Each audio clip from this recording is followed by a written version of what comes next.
In 2021, we returned to regular in-person Mass after the unpleasant absence, and perhaps unnecessary absence, from Mass during the COVID-19 emergency. We've been receiving the Blessed Sacrament in that time in the, using the technical term, sub una. And that means under one species, just the host, just the substance of Jesus under the sign of bread. So the question is, did we miss something important in that time? And the answer is, the Church has been giving this answer since the time of St. Paul. No, we receive the body, blood, soul, and divinity of Christ, whole and entire, under either species or both. St. Paul says in 1 Corinthians 11:27 that if someone approaches the communion table unworthily, that is, eats the bread or drinks the cup, they are guilty of both the body and blood of the Lord Jesus. Conversely, then, if we approach the communion in the state of grace without grave sin on our conscience, we receive the entire Christ, whether it's under one species or two. That's why, if someone cannot take alcoholic beverages for one or the other reason, there is no need to receive from the cup.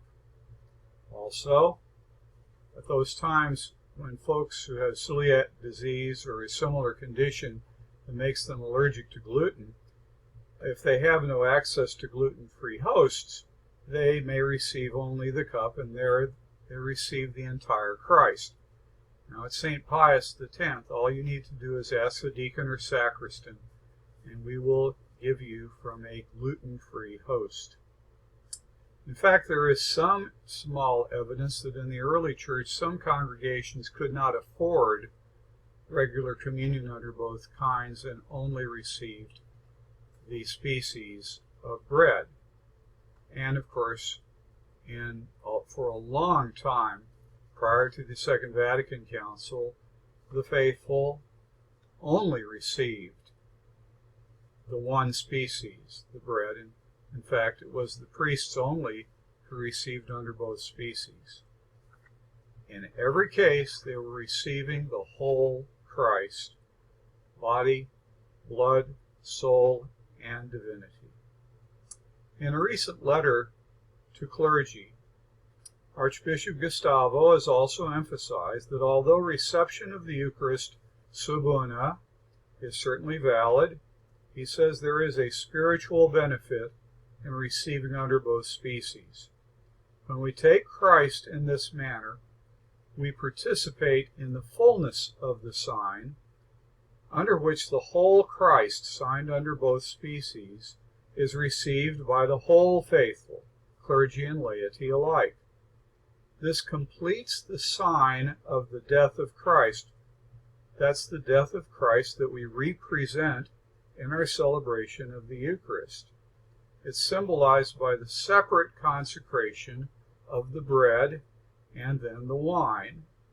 And of course, we also sign the resurrection of Christ, symbolized when the two species are elevated together at the doxology and the Amen, ending the Eucharistic prayer, and again when the two species are held up when the priest declares, "Behold the Lamb of God."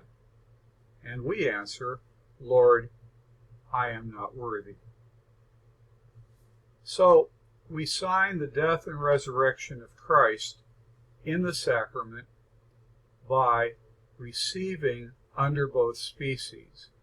But the reception of Christ is valid whether under both species or under either one.